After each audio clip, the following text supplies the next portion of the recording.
Oke, jadi untuk materi paling pertama dalam perkuliahan pengolahan citra, kita akan membahas secara overview ya, secara overview tentang fundamentals of digital image processing. Kita akan lihat konteks kuliah pengolahan citra ini dan secara overall, secara umum gitu, proses yang tadi kita bilang di paling depan apa yang akan Anda mampu lakukan di akhir semester. Seperti yang sudah kita katakan tadi, Anda bisa merancang metodologi dari awal sampai akhir. Nah, kita akan bahas proses awal-akhir itu secara general di sini, dan belum masuk ke detail-detailnya ya. Detail-detailnya itu yang akan kita isi secara bertahap sepanjang semester. Oke, jadi untuk yang pertama nih, ada gambar lucu ya yang saya tampilkan nih. Gambar apa nih? Ada yang mau bantuin nggak? Kucing. Gambar kucing ya, itu kata Hasiana ya barusan ya, itu gambar kucing kan. Nah, misalkan saya ingin menceritakan kepada Anda tentang kucing ini nih, saya mungkin akan menggunakan suatu deskripsi. Jadi ini gambar ya, ini image-nya ya, image-nya adalah seperti ini, kita semua paham ini gambar apa, dan saya mungkin ingin menggunakan suatu kata-kata untuk deskripsi. Wah, ini udah ada yang baca slide ya, jadi atau mungkin udah lihat di video ya, jadi udah ada yang nulis di chat nih, katanya kucing mamalia oranye, betul. Harusnya saya ganti nih gambarnya ya, nggak seru jadinya sama-sama terus. Nah ini ketika barusan saya ingin menceritakan gambar ini kepada kalian, proses yang saya lakukan itu adalah konversi dari citra, image, menjadi deskripsi. Nah kalau saya berangkat dari deskripsi, saya juga bisa dari deskripsi menuju ke citra. Tetapi pemetaannya kan tadi belum tentu pemetaan yang ke gambar yang sama. Saya bilang kucing mamalia oranye, bisa saja saya petakan ke image yang seperti ini. Jadi inilah sebetulnya kurang lebih proses yang ingin kita bungkus dalam kuliah pengolahan citra. Bagaimana kita dapat mempelajari proses dari gambar ke deskripsi maupun dari deskripsi ke gambar. Jadi kalau kita berangkat dari deskripsi dan gambar ini, areas of study yang sangat berkaitan erat, yaitu kalau saya berangkat dari deskripsi dan saya menuju ke image, nah ini adalah yang dinamakan dengan computer graphics. Jadi mungkin Anda sudah pernah dengar pastinya ya. Selanjutnya, saya juga dapat berangkat dari image menuju ke deskripsi. Dari citra ke deskripsi ini adalah image analysis, dan ini banyak kata-kata yang sering digunakan secara interchangeably untuk menceritakan proses ini. Ada yang mungkin Anda pernah dengar ya, ada machine learning, computer vision, pattern recognition, atau artificial intelligence, atau kecerdasan buatan, kecerdasan artifisial. Nah, ini adalah proses yang dari description ke image dan image ke description. Tetapi ada juga di proses yaitu dari image ke image, dan itu yang dinamakan dengan image processing. Kita akan lihat lebih detail ya tentang masing-masing area of study ini. Yang pertama adalah computer graphics. Nah, computer graphics ini seperti definisinya tadi dari description ke image. Jadi contohnya seperti ini, saya punya suatu deskripsi objek nih menggunakan wireframe drawing yang di sebelah kiri yang ingin saya terjemahkan menjadi suatu gambar yang realism. Jadi yang real ya, itu istilahnya yang mirip dengan sesungguhnya. Dan berangkat dari kiri ini, dari deskripsi yang saya punya yang lebih sederhana, saya bisa mendapatkan gambar yang lengkap seperti di sebelah kanan. Itu melalui computer graphics. Ini saya tidak akan jelaskan terlalu detail ya, karena bisa dibaca sendiri. Jadi computer graphics itu membuat citra dari suatu deskripsi yang dipunyai. Banyak proses-prosesnya yang mungkin bisa dilakukan, ada yang animasi, ada motion capture. Tetapi kita tidak akan bahas itu dengan terlalu detail sebetulnya di dalam kuliah pengolahan citra. Nah, yang mungkin ingin kita sorot dalam proses computer graphics ini yaitu tentang si computer graphics ini berusaha membuat gambar yang sereal mungkin, realism effect. Nah, tetapi realism ini juga menjadi suatu isu tersendiri, di mana kita bisa bikin sereal apa gambar yang ingin kita buat. Nah, di sini udah pernah ada sesuatu yang dinamakan uncanny valley, di mana jika kita memetakan kemiripan benda atau gambar yang kita buat terhadap manusia. Ini kalau ini sangat tidak mirip manusia ya, ini kartun semua juga tahu ini bukan manusia. Atau mungkin ini CGI yang mirip banget sama manusia. Dari sebelah kiri tidak like human, yang paling kanan like a human. Nah, ternyata familiarity atau kenyamanan manusia melihatnya tuh bentuknya kayak gini. Kalau dia memang tidak mirip dengan human, seperti di kiri ini tidak mirip human, ya udah sekalian aja nggak mirip human. Dia kartun, manusia nggak masalah dengan itu.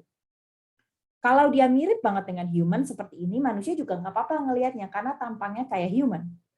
Tetapi ada yang dinamakan uncanny valley di sini, di mana manusia itu nggak enak ngelihatnya, nggak suka ngelihatnya kalau ada benda-benda yang mirip human, tujuannya menyerupai human, menyerupai manusia, tetapi nggak terlalu pas.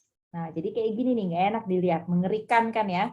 Jadinya inilah yang dinamakan dengan uncanny valley. Jadi ketika kita melakukan proses computer graphics dari deskripsi ke citra, itulah yang harus kita avoid atau harus kita lebih hati-hati atau aware. Tentunya computer graphics tidak hanya sekedar untuk bikin kartun ya, tetapi juga dapat digunakan untuk aplikasi-aplikasi tertentu, misalnya biomedis. Saya mohon izin untuk mengarahkan ke Prof. Aniati. Mungkin Prof. Aniati ingin menambahkan narasi sedikit tentang gambar graphics ini, Bu.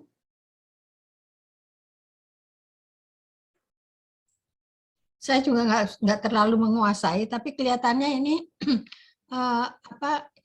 apa ya namanya, bisa memperjelas gambar aslinya ya. Jadi kita bisa lihat bahwa di sini lekukan-lekukannya lebih jelas ya. Kemudian yang menjadi perhatian hanya bagian ini saja, yang lainnya tidak menjadi perhatian. Nah, itu computer graphics sering dipakai di di rekaman dari citra medik untuk memperjelas gambar yang diinginkan. Jadi yang penting di sini lekuk-lekuknya lebih jelas dan areanya sebelah mana yang ingin dilihat. Mungkin kira-kira seperti itu, Bu. Makasih. Baik, terima kasih banyak Prof. Aniati udah melengkapi. Nah, jadi seperti itu ya salah satu manfaat untuk computer graphics. Nah, selanjutnya kita juga memiliki image processing. Tadi kan panahnya cuma begini aja ya. Jadi kita berangkat dari citra dan kita berakhir pada citra juga. Jadi contohnya saya punya gambar kayak gini nih yang ingin saya proses, mau saya apapun yang tes yang ingin saya lakukan terhadap gambar ini, yang jelas ini nggak kelihatan. Jadi saya perlu melakukan image processing berangkat dari gambar di sebelah kiri dan sampai ini di gambar juga. Dan ini misalkan salah satu proses yang bisa saya lakukan adalah blur removal. Jadi saya memperbaiki gambar yang ada di kiri lalu menjadi gambar lagi. Atau contoh lainnya, misalnya saya punya gambar seperti ini, nggak kelihatan nih warnanya hijau doang. Apa sih objek yang sedang saya lihat? Tentunya juga tidak ideal kalau gambar ini langsung saya gunakan untuk task yang ingin saya lakukan. Jadi saya juga dapat melakukan image processing dari gambar ini menuju ke gambar yang ini melalui proses color correction atau color recovery. Di sini saya dapat lebih memahami apa sih yang sedang saya lihat pada gambar ini. Manusia aja bisa jadi lebih ngerti nih yang tadinya nggak kelihatan gambar hijau doang, jadi gambar seperti ini. Apalagi jika saya ingin gunakan ini untuk tes yang akan dikerjakan oleh komputer. Lalu yang terakhir adalah area of study-nya adalah image analysis. Nah, mungkin sebelum kita masuk dengan lebih detail, mungkin saya akan jabarkan bahwa memang tadi seperti yang saya bilang, computer graphics ini bukan yang termasuk ke dalam materi utama dari kuliah pengolahan citra, hanya sekedar tahu. Akan tetapi image processing dan image analysis ini adalah intinya atau dagingnya kuliah pengolahan citra. Jadi akan ada dua proses yang akan kita fokuskan di kuliah pengolahan citra ini, yaitu image to image, image processing, maupun image analysis, image to description. Oke, kalau saya mau melakukan image analysis, sekarang saya punya gambar kayak gini, saya ingin menggunakan dia untuk mengerti sesuatu, untuk task sesuatu. Contohnya, oke, dari gambar ini saya ingin mendeteksi, oh ini adalah buah alpukat. Nah, kesannya gampang ya. Kalau manusia gampang lihat gambar ini langsung tahu alpukatnya di bawah, warnanya hijau, lokasinya di situ, dan dia adalah alpukat. Saya tahu itu buah alpukat. Nah, tetapi dari saya punya gambar di kiri sampai saya bisa memutuskan bahwa ini alpukat dan letaknya di sini. Ini knowledge yang saya punya tuh banyak banget. Knowledge base yang saya sendiri punya di dalam kepala saya untuk bisa mengerti gambar ini sangat banyak dan banyak proses yang terjadi di dalam kepala saya. Apalagi ketika saya melihat gambar kayak gini, ini yang saya lihat nih oleh manusia, tetapi seandainya gambar ini mau dilihat oleh komputer, dia tuh nggak ngelihat apa yang kita lihat. Yang dilihat oleh komputer tuh apa? Dia melihat suatu citra, yaitu matriks atau gambar dari, matriks 2 dimensi, mungkin 3 ya kalau RGB, not really, sebetulnya nggak 2 dimensi banget, tetapi yang dia punya hanyalah nilai-nilai intensitas dari setiap pixel. Dia tuh nggak bisa tahu ini tuh objek apa, warna apa, tuh nggak otomatis dilihat atau dipahami oleh komputer. Jadi untuk membantu, kita perlu membuat suatu sistem dari gambar yang kiri sampai saya bisa mengambil keputusan di sebelah kanan. Sebelum saya jabarkan lebih jelas, lebih detail, saya ingin disclaimer. Tidak ada satu pun framework yang pakem untuk berangkat dari citra di kiri sampai ke analisis yang ada di kanan atau deskripsi yang ada di kanan. Ingat ya, kalau image analysis itu berangkat dari image, nyampainya di deskripsi. Nah, ini kalau saya mau bilang ini ada prosesnya ada berapa sih? Ada 10K, ada 2K, ada berapakah? Tolong diingat bahwa tidak ada satu pakem yang pasti dapat berlaku untuk setiap kasus ya. Nah, untuk memudahkan pembelajaran kita dalam kuliah ini, kita akan coba memotong atau membagi-bagi proses yang ada di dalam dari kiri ke kanan ini menjadi 3 buah proses, yaitu low level processing, mid level processing, dan high level processing. Nah, image analysis system itu kalau berdasarkan buku Gonzalez and Woods tahun 92 dapat dijabarkan sebagai berikut. Nah, kita mulai dari suatu problem domain, dari input gambar kita, dan ini adalah low level processing kita. Lalu selanjutnya kita berangkat ke intermediate level processing atau mid level processing. Lalu terakhir kita punya high level processing, sampai akhirnya kita mendapatkan hasil atau kesimpulan yang kita inginkan. Oke, nah, jangan lupa bahwa sepanjang proses ini lihat bahwa secara berkala kita itu masuk ke knowledge base ya. Kita senantiasa menggunakan ilmu yang ada atau rule yang ada untuk memproses gambar kita.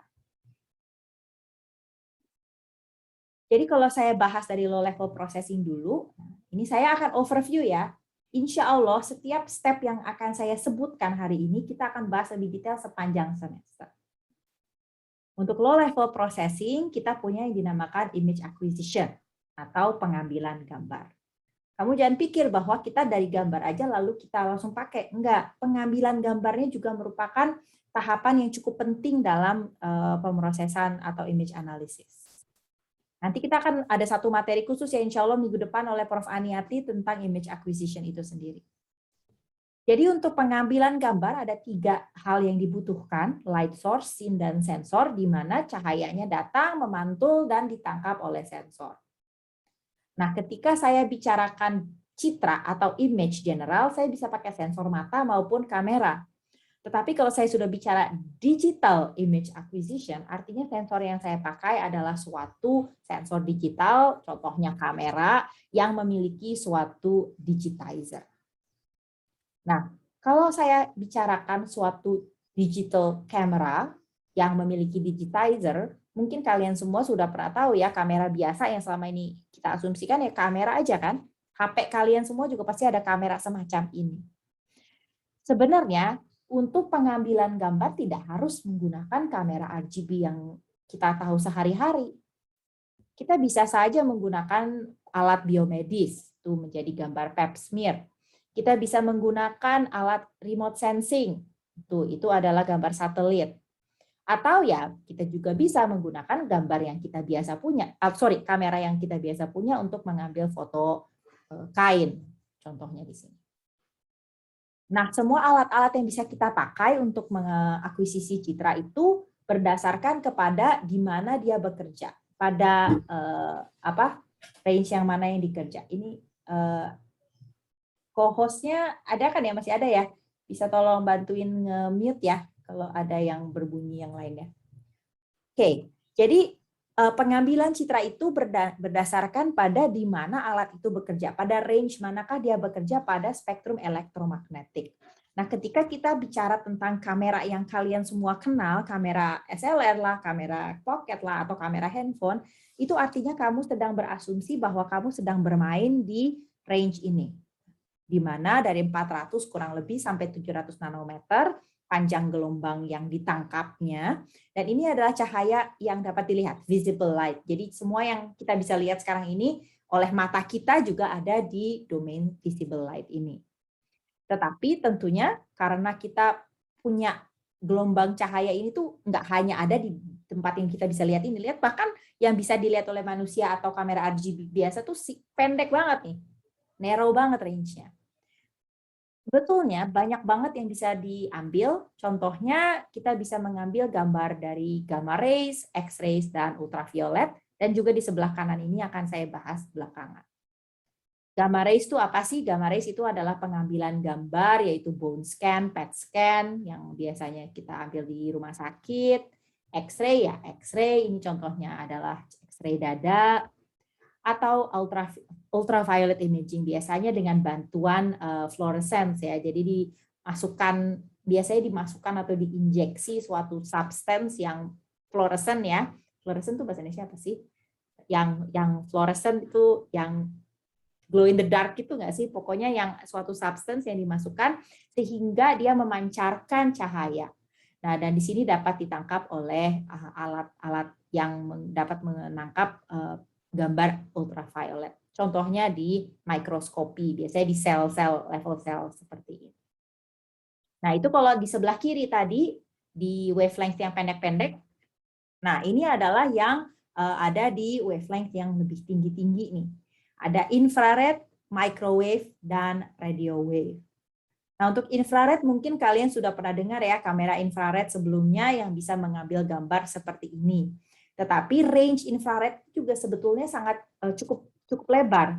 Jadi beda kalau kamu mengambil gambar infrared yang masih dekat dengan visible range, jadi mungkin di sini ya masih dekat visible range, dan mungkin infrared yang sudah menuju ke panjang gelombang yang lebih tinggi. Beda banget kalau masih dekat dengan visible range, ternyata tampaknya masih mirip dengan gambar yang kita ketahui. Tetapi begitu sudah menuju ke thermal infrared, di mana panjang gelombang lebih tinggi, gambar yang diambil tuh udah beda banget dengan yang bisa dilihat. Kayak di sini masih kelihatan ya matanya, kumisnya. Kalau di sini cuma ada heat signature-nya aja. Selanjutnya ada juga microwave imaging, biasanya digunakan untuk radar. Jadi kenapa dipakai? Karena kalau saya ngambil RGB dari satelit tuh keganggu nih. Kalau misalnya cahayanya nggak bagus, kalau cuacanya lagi buruk, dan segala macam, itu akan sangat mempengaruhi citra yang saya foto dari satelit kalau saya cuma pakai RGB biasa. Tapi kalau saya menggunakan kamera microwave, atau istilahnya bukan kamera mungkin ya, karena bukan kamera, tapi imagingnya saya menggunakan alat imaging yang microwave, ini tidak dipengaruhi oleh cahaya yang buruk maupun cuaca. Jadi contohnya ini adalah gambar dari NASA menggunakan microwave imaging dari pegunungan di Tibet. Dapat dilihat bahwa sangat clear ya yang dapat ditangkap, padahal kita tidak tahu kondisi saat pengambilan gambar ini, mungkin cuaca buruk, mungkin gelap, dan lain sebagainya, itu tidak mempengaruhi gambar yang diambil. Lalu yang terakhir, radio wave imaging, itu adalah MRI yang kita kenal di medis, sering menggunakan pengambilan gambar MRI, yaitu berbasiskan magnet dan menggunakan radio pulses untuk menangkap gambar dalam badan kita. Nah, jadi sampai sini tadi kita bahas image acquisition. Semoga cakrawala bayangan Anda tentang pengambilan gambar sudah sangat luas nih, sudah meluas. Tidak sekedar yang dibilang mengambil gambar, tidak sekedar menggunakan kamera biasa RGB kita foto suatu pemandangan. Enggak sekedar itu. Tapi pengambilan citra itu banyak banget pada gelombang spektrum elektromagnetik yang tadi sudah kita bahas. Nah, sekarang fotonya sudah saya tangkap nih, udah saya foto. Nah, saya perlu preproses karena biasanya foto yang pertama kali kita ambil masih belum terlalu baik kualitasnya. Tadi secara singkat sudah dibahas ya.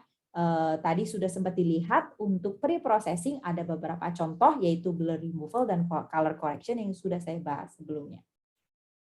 Nah, ini masih banyak lain lainnya. Saya tidak akan bahas terlalu detail karena keterbatasan waktu. Silahkan nanti Anda lihat slide lengkap yang ada di Scale. Ada image registration, ada juga cloud removal, dan banyak sekali yang lainnya. Oke, jadi sekarang setelah gambar sudah saya ambil dan gambar sudah saya perbaiki, sekarang saya akan berangkat ke mid level. Di mid level ini ada segmentasi dan representation description. Nah, yang segmentasi dulu ya. Ini adalah definisi image segmentation. Intinya adalah saya mau membagi gambar saya yang tadinya di sebelah kiri ini menjadi area-area yang homogen. Homogen itu maksudnya apa? Ya tergantung konteks. Jadi tergantung apa yang sedang Anda mau kerjakan dan tergantung gambar apa yang Anda punya, tergantung task apa yang akan Anda lakukan.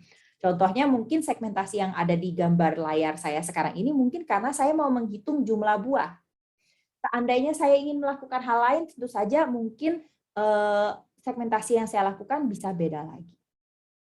Konteks lainnya adalah misalkan di sini ada segmentasi area dari citra yang citra satelit ya, citra areal. Jadi ini adalah citra dari Kebun Raya Bogor. Dari ini source-nya ya, source gambarnya seperti ini.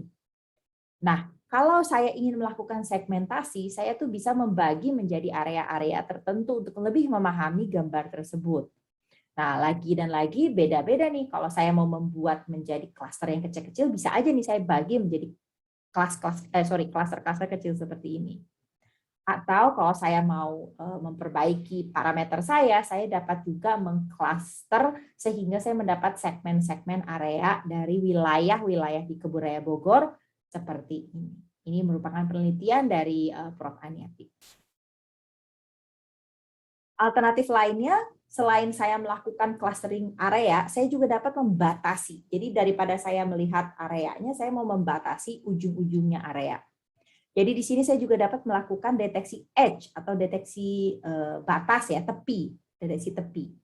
Nah, kalau gambar di sebelah kiri ini adalah gambar X-ray mungkin ya, tulang tengkorak. Nah, ini nggak terlalu kelihatan nih ujung-ujungnya di mana, batas areanya itu ada di mana. Saya dapat melakukan edge detection untuk mendapatkan batas yang lebih clear. Oh, ini ujungnya di sini nih, areanya berakhirnya di sini, dan seterusnya. Tentu saja ini tidak satu-satunya cara yang dapat dilakukan, tidak hanya dua ini. Kita akan bahas lebih detail di materi image segmentation setelah UTS. Nah, sekarang setelah selain segmentasi yang juga dapat dilakukan adalah representation dan description. Artinya adalah kita harus mencari cara untuk menceritakan atau merepresentasikan si gambar secara objektif oleh komputer. Jadi contohnya nih, misalnya saya punya gambar seperti ini. Atau gambar seperti ini. Ini gambar yang sama, hanya saja di sebelah kiri ada informasi warna, sebelah kanan tidak ada informasi warna. Kalau saya menceritakan kepada Anda tentang gambar ini, mungkin saya lebih mudah karena Anda mungkin sudah punya knowledge. Oh, ini hutan segala macam. Saya bisa cerita. Oh, ada pohon-pohon, ada jalur jalan dan seterusnya. Warnanya hijau, mungkin Anda paham. Nah, tetapi kita perlu membuat suatu representasi gambar ini yang objektif yang dapat dipahami oleh komputer. Jadi kalau saya simplifikasi, ini oversimplification, saya dapat menceritakan suatu gambar dengan menggunakan fitur yang pixel based. Cerita ini pixelnya nilainya berapa, atau juga texture based. Saya bisa menceritakan teksturnya di sini lebih tinggi teksturnya, frekuensinya di sini adalah tempat yang lebih halus. Ini hanya contoh saja beberapa jenis fitur yang dapat digunakan untuk menceritakan apa sih konten dari gambar ini. Alternatif lainnya adalah shape. Saya juga dapat menggunakan bentuk untuk menceritakan gambar ini.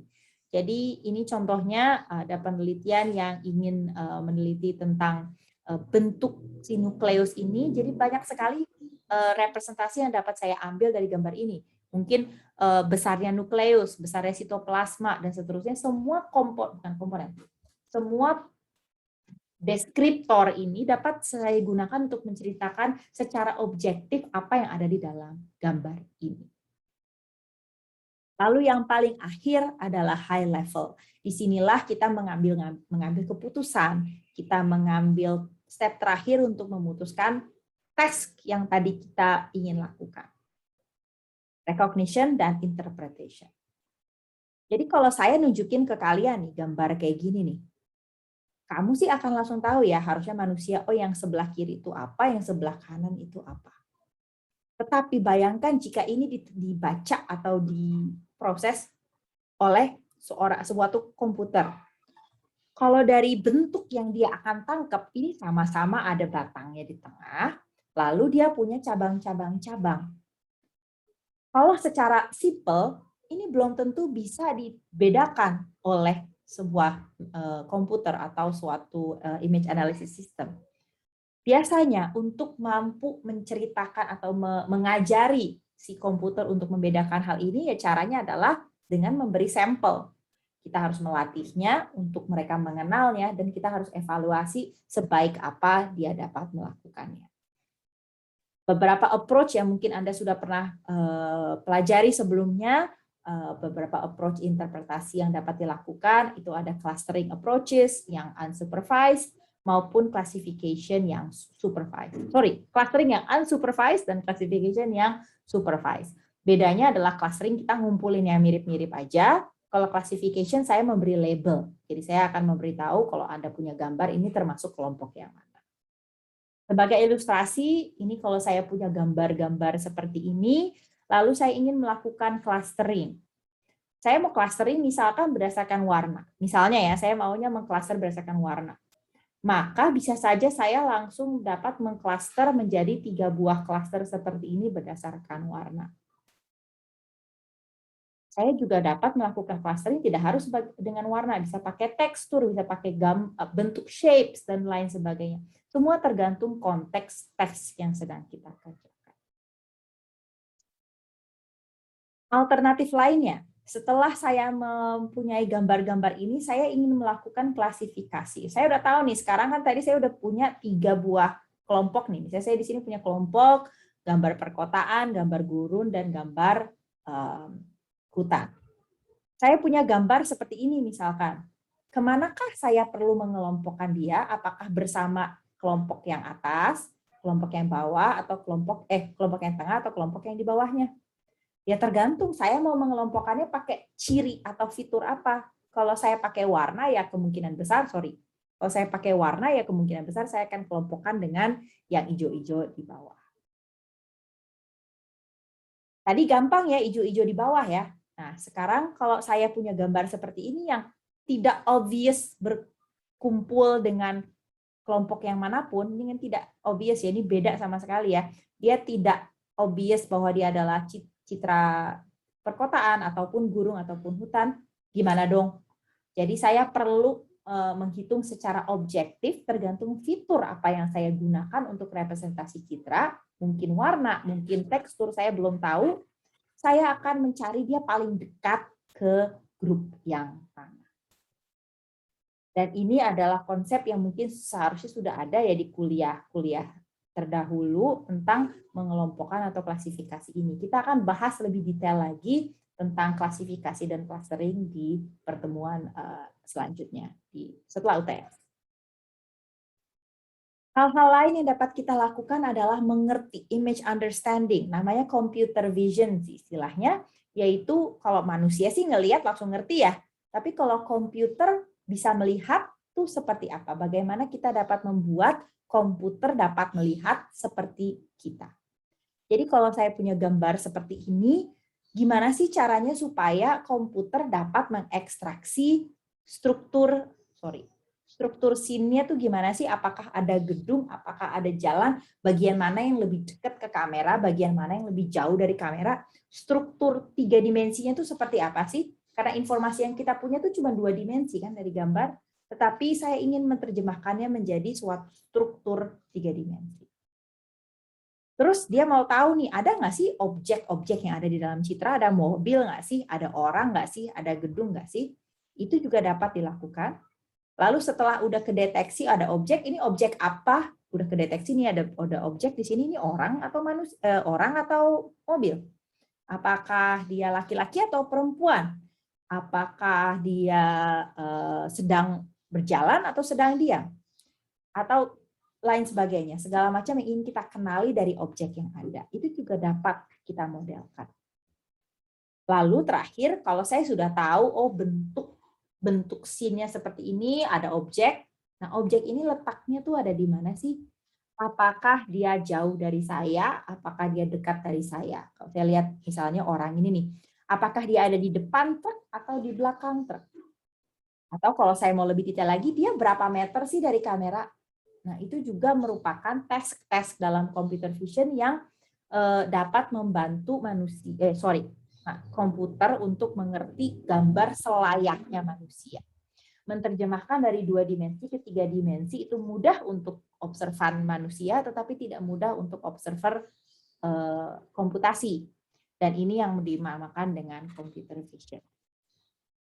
Contoh lainnya ini adalah images in context. Nah, kalau tadi mudah ya, kalau saya lihat, oh ini pokoknya gambar, saya mau coba ini mobil, ini orang. Tetapi sebetulnya ada banyak konteks yang perlu kita perhitungkan ketika kita mau melihat computer vision, menerjemahkan gambar untuk computer vision itu. Kalau kayak gini gampang ya, saya lihat ada mobil. Tapi sebenarnya kalau ada cuaca-cuaca buruk atau di bawah air tidak semudah itu, karena ini semua di dalam konteks. Konteks ini adalah, ini kelihatannya biru. Ada artinya nggak birunya? Sebenarnya enggak ya kalau di bawah air, karena semuanya juga biru. Saya tahu dari mana?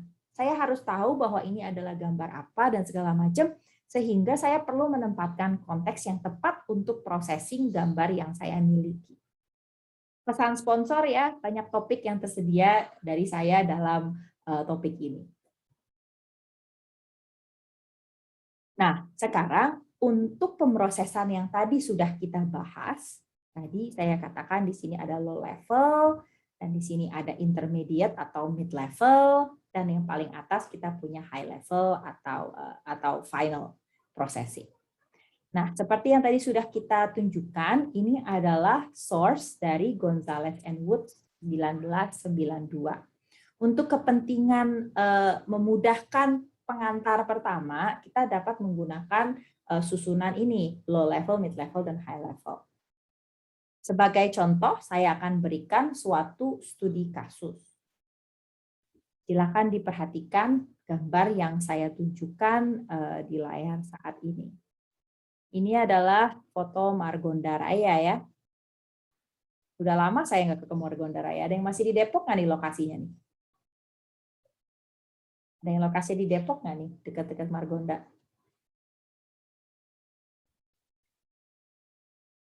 Ada yang ngekos nggak sih yang di sini? Ada nggak? Coba kita tunggu. Saya mau mengecek ada yang nyaut nggak.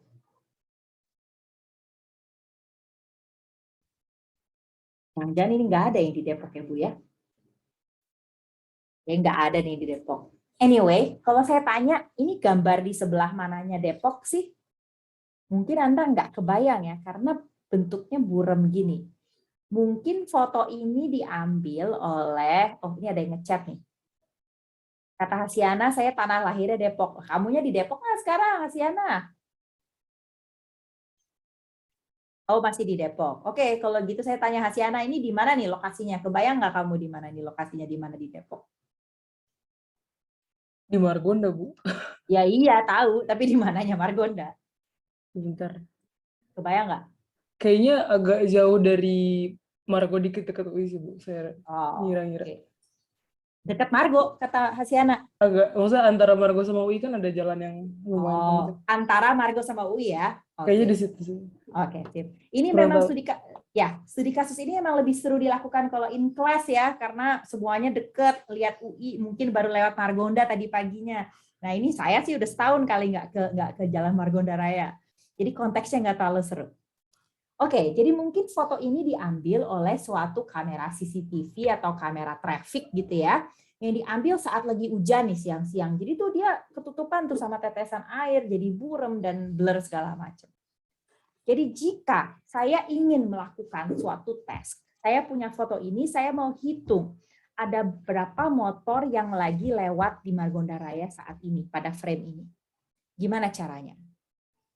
Mungkin secara low level, Yang pertama yang harus saya lakukan ya image acquisition, harus saya foto.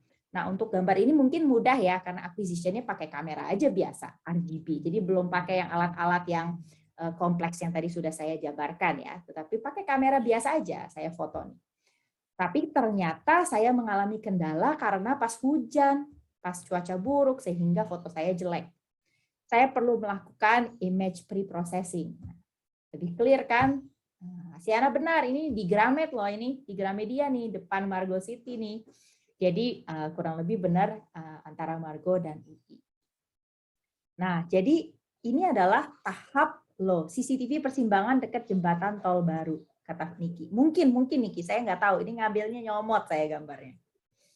Nah, jadi di sini saya setelah melakukan, ya, silahkan. Ya, emang sepertinya emang di situ sih, Bu. Yang jembatan penyeberangan ya antara Margo ya. Iya, di sebelah situ. Saya pernah lewat di situ. Antara Margo dan Detos, benar nggak? Iya, benar. Ya, sip. Betul, kayaknya sih iya benar. Yap. Nah ya, kan lebih seru kalau kita offline ya, jadi bisa ngobrolin macet atau enggak di Margonda. Sayangnya kita nggak bisa menceritakan hal seperti itu. Oke, terima kasih Niki dan Hasiana. Jadi gambar yang tadi, kan tadi jelek ya yang ketangkep sama kamera saya dapat melakukan pre-processing. Nah, nantinya sepanjang semester ini kita akan mempelajari berbagai metode pre-processing yang dimaksud di sini untuk memperbaiki kualitas citra melalui image enhancement, image filtering, mungkin image restoration, dan lain sebagainya untuk memperbaiki gambar atau mungkin color imaging untuk memperbaiki warna juga. Gimana sih caranya saya bisa berangkat dari gambar yang ini, mana gambar yang bisa di-back, gambar yang ini sampai ke gambar yang sudah clear seperti ini. Nah, ini saya disclaimer ya. Ini saya ini enggak proses beneran karena ini bagus banget kan kita clear. Ini bukan proses beneran. Jadi ini adalah low level processing yang mungkin bisa saya lakukan. Option yang bisa Anda susun untuk memperbaiki gambar yang Anda ambil dan atau bahkan gambar jenis apa yang foto yang mau diambil. Di sini saya tadi bilang RGB, tapi belum tentu. Siapa tahu kamu maunya pakai infrared, bisa aja.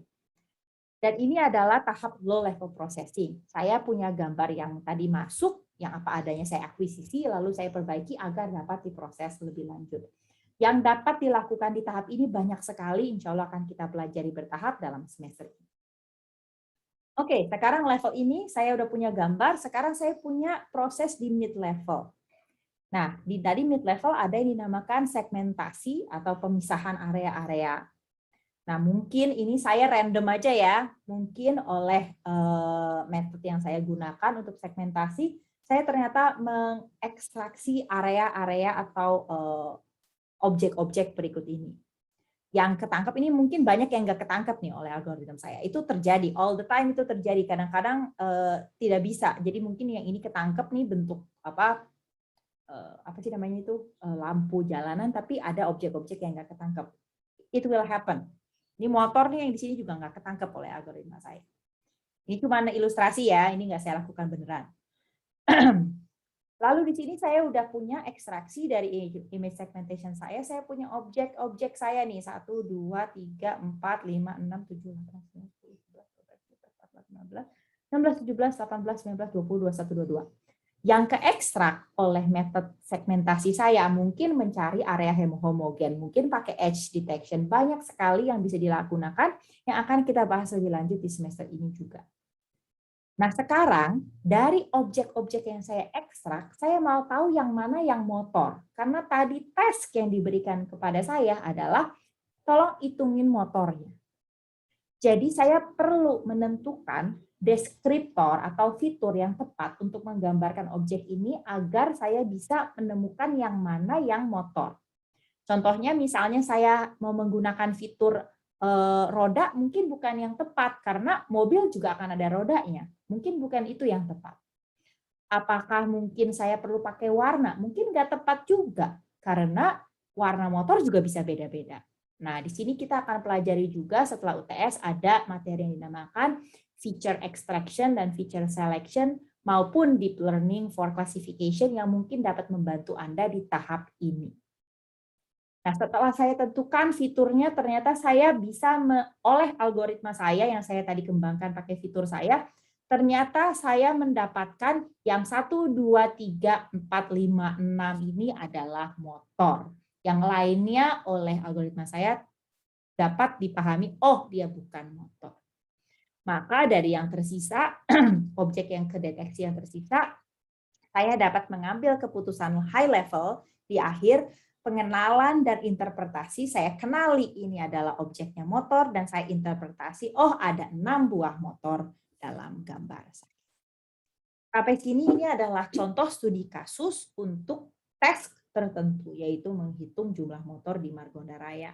Tentu saja studi kasus yang bisa dilakukan banyak banget. Misalnya saya mau melihat jumlah orang yang ada di Margonda Raya. Atau mungkin saya ingin melihat di imigrasi ada orang-orang datang. Saya mau tahu ada berapa yang demam. Saya bisa juga menghitung ada berapa orang sakit. Atau mungkin saya mau mencari tumor dari gambar MRI dari gambar MRI otak misalkan. Atau CT scan otak, maaf. Nah, ini semua adalah tes yang beda-beda dan Anda dapat perhatikan bahwa akuisisinya tuh bisa macam-macam. Bisa di sini pakai RGB. Kalau tadi CT scan berarti pakai CT scan. Pre-processing juga akan beda-beda tergantung dengan gambar apa yang Anda punya. Mungkin perlu blur removal, mungkin perlu perbaikan gambar, perbaikan warna. Ya tergantung gambar apa yang Anda punya dan tes apa yang akan Anda lakukan. Sampai sekarang ini kita membagi tahap-tahapan processing ini dengan mudah dari low level, mid level, dan high level untuk kemudahan membagi-bagi saja. Tetapi tentu saja ini bukan satu-satunya cara membagi proses-proses. Bahkan sebenarnya di dalam Gonzalez and Woods, buku Gonzalez and Woods ini di tahun 2008, ini dia sudah memperbaiki tentang fundamental steps in image processing. Dari mulai input problem domain sampai akhirnya pengenalan, ini menurut dia sudah mengubah menjadi tahap-tahapan ini yang nggak ada panahnya ya. Jadi mungkin ini tidak sekuensial. Jadi mungkin Anda bisa memilih, oh saya ternyata membutuhkan akuisisi dulu yang jelas, lalu saya nggak perlu filtering, saya langsung color image processing misalkan. Dan ini kebanyakan dari tahap dari awal sampai akhir, outputnya itu generally, tidak harus selalu outputnya image, lalu di tahap-tahap ini outputnya generally fitur atau interpretasi. Jadi sudah direvisi ya oleh Gonzalez and Woods itu sendiri tentang pembagian tahap yang ini nih yang tadi saya bilang tahap dari kita skip aja ya ini nih tahap dari kiri ke kanan. Ini saya kesulitan jika kita kalau kamu tanya ini stepnya apa aja Bu dari kiri ke kanan, ya, tergantung gambar apaan yang Anda punya, tergantung berapa gambar yang Anda punya, tergantung jenis data yang Anda punya, dan tergantung task apa yang dilakukan. Untuk memudahkan kita dapat membaginya jadi low, mid, dan high untuk kepentingan belajar ya. Tetapi tolong diingat bahwa itu bukan satu-satunya pakem dan bahkan Gonzalez and Woods sendiri dia punya berbagai versi tentang step-step ini.